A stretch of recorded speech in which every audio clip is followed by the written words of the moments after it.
बर बर. तर मग थोडं विरळून विरळून काढावा का कसं करावं काढा ना. मार्केटचं? बऱ्यापैकी मी जे तुमचे प्रश्न आहेत तसेच अनेकांचे प्रश्न आहेत, त्यामुळे मी जसं चर्चा होती ती युट्यूबवर पण सोडत असतो, म्हणजे ते उत्तर त्यात मिळत असतात. हा हा हा हा हा. कारण काय असतंय की प्रत्येकालाच फोनवर एवढा वेळ पण मिळत नाही आणि समोर काहीतरी विषय असतात. नाही नाही, त्याच्यामुळेच मी तुम्हाला डबल फोन नाही लावला. तुमच्या ऑफिस वरून फोन आला मला खालच्याला. हो हो हो. हा, आणि मी काय केलं तर आपली जी मर रोगाची थोडी झाड झालती ना, हो हो हो. त्यातले ना 20 कॅरेट ते पाठवले होते तुमच्याकडे. बर बर तर ते एकदम सुकलेला माल होता.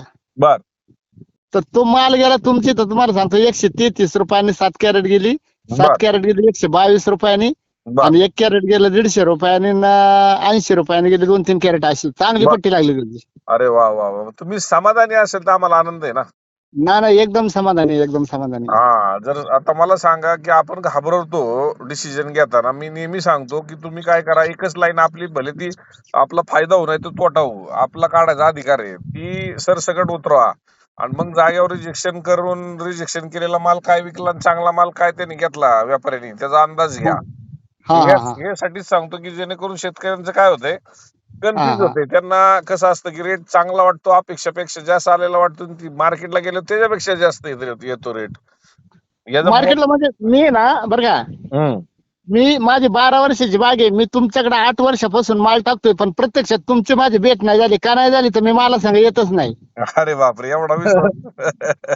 गेल्या वर्षी तुमच्याकडे बघा 30 लाख रुपयाचा माल टाकला होता मी. बर बर बर आणि चालू वर्षी सुरुवात तुमच्याकडेच केलेली आहे, आणि तुमच्याकडेच करतो. उरलेला माल मी व्यापाऱ्याला देतो आणि पहिला माल मार्केटला नेतो. अरे वा वा वा वा.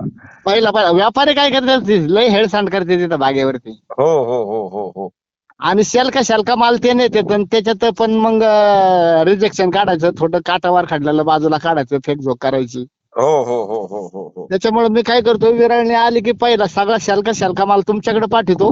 हा. आणि शेवट बारीक गोटी बिटी राहिली, पोचली बिसली, आला बाग एखादा व्यापारी, तो व्यापाऱ्याला देतो, नाही तर डायरेक्ट तुमच्या इथेच माल विकतो. कारण दुसरीकडे मार्केट सोडून, तुमचं मार्केट सोडून कुठंच नाही माल विकलेला नाही.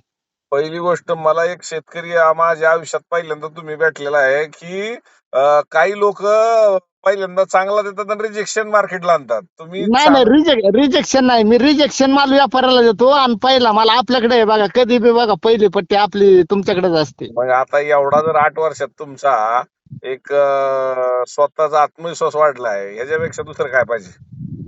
नाही ना, आणि तुमच्यासारखा माल आहे ना, तुम्हाला सांगतो ते आहे ना, तुम्हाला जे रिजेक्शन पाठवलेलं आहे का, हा म्हणजे हा. थोडक्यात रिजेक्शनच म्हणायचं ते ना, सुकलेला माल झाडाचा, हो एकदम हो हो गेलेल्या हो झाडाचा. हो हो हो हो. ते हिशोबात इथं बागेवर व्यापारी लोक मागत आहेत. मला सांगा आता की तुम्ही एवढा माझ्या विश्वास, याला आंधळा विश्वास नाही म्हणणार मी, आत्मविश्वास म्हणणार, त्यामुळे तुम्ही येत नाही. नाही नाही, मी मला संघ येतच नाही, गाय येतच नाही. त्याच्यामुळे तुमच्या 8 वर्षात माझी आणि तुमची भेटच नाही झाली ना. आता माझी आणि आता त्याच झाडावरचा जर तेच झाड आहे ना, आता तोच जर मालावर उतरवला ना, हा. मालाला अजून 15 दिवस टाइम आहे, पण त्यातलाच माल तुमची तर 200 रुपये 150 रुपयाच्या आतमध्ये नाही राहणार.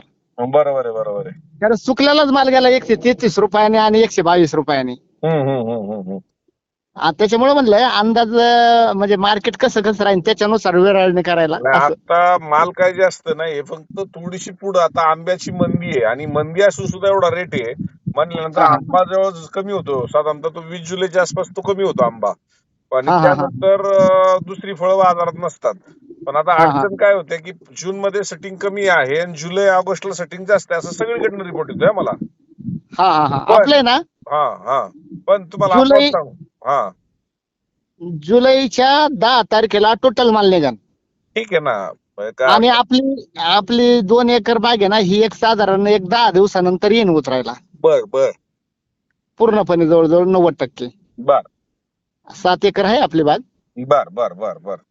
तर मग अंदाज असे बरे राहते ना जरा थोडे मार्केटचे. तेव्हा मी आताच सांगतो की आता खरी मंदी व्हायला पाहिजे होती. आंबा मंदी झालाय तरी इथं ती मंदी दिसत नाही मार्केटमध्ये. हा हा हा त्या दिवशी जरा थोडासा मंदी झाल्यामुळे गिऱ्हाईक चाकलं होतं की पुढं काय विकतंय का नाही विकतंय. पण हा हा डाळिंबच पुढून वाढा ना अजून, त्यामुळे ते रेट अजूनही चांगले आहेत.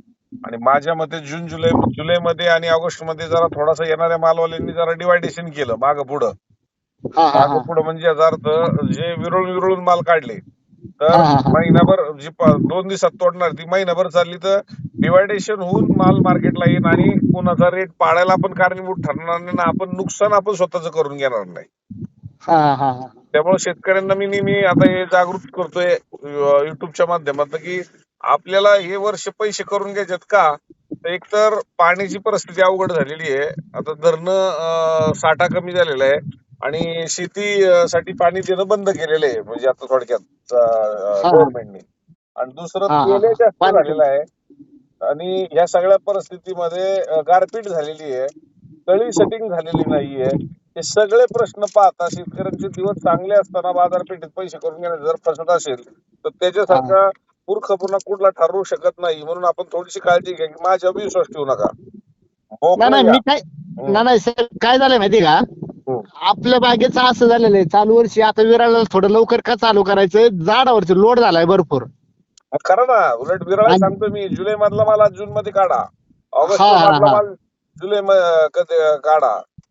म्हणजे एक एक महिना अगोदर थोडस विरळा चालू करा म्हणजे परिपक्व फळ होणार आणि गिरायकाच्या मागे पळायची वेळ येणार नाही आपल्याला. नाही ना आता ते चालूच करायचं एक 10 दिवसानंतर आपलं चालू आहे. चालेल ना, चालेल चालेल. चालतंय चालतंय ठीक आहे आणि ठीक आहे खूप समाधान वाटलं की मला माझ्या आयुष्यामध्ये पहिल्यांदा असा शेतकरी बोललाय की मी राय चांगला विकणार तुमच्याकडे राहिला तरच विरळ हलका माल व्यापाऱ्याला देतोय. हे जर नाही नाही सांगितलं मी बागेवर दिलेलाच नाही मला शेल का माल आहे ना पहिला दुसरी तोडे ना हा मी मार्केट करतो तुमच्याकडे पहिले दुसरी तोड फार फार तर तिसरी तोड आणि चौथी तोड व्यापाऱ्याला देतो. बर बर बर बर बर बर. आपला हा तालुका कुठला आहे तो? श्रीगोंदा तालुका मशेगाव. अच्छा अच्छा अच्छा अच्छा. काय अडचण नाही. बघा तुमचं वादळामध्ये बरेच लोकांचं नुकसान झालेलं आहे. तिकडे आता मध्ये वादळ पण श्रीगोंद्याला भरपूर झालं होतं ना. हा वादळात बरीच झाडे पडली होती. हा पडलेत पडलेत. हो कच्चे माल आले होते म्हणून म्हणलं कुठले माल तर श्रीगोंदा श्रीगोंदा.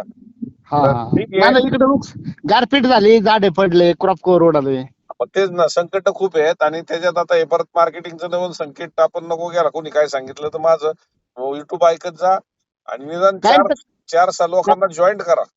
नाही कायमचं युट्यूबवर तुमची माहिती पाहतो तुमच्या माहितीनुसारच मार्केटला माल आहे मी येतच नाही मार्केटला तुमची माझी भेट झाली का आज 8 वर्षात कधी. नाही झाली म्हणूनच विचारलं ना. हा हम्म. चालतंय चालतंय चालेल काही करतो अडचण नाही. कर मार्ग वेळा चालू करा. हा आजच्याला एक 10-20 कॅरेट निघणार आहे ते काय तशीच ते जरा मर रोगाचे झालेले आहेत ना ते काढतोय. काढा काढा काढा. ते खराब हा होणार ते काढून घ्या. हा आजही पाठवून देणार आहे. चालेल चालेल चालेल चालेल. चालतंय चालतंय ठेवू का मग. हो धन्यवाद धन्यवाद. हो.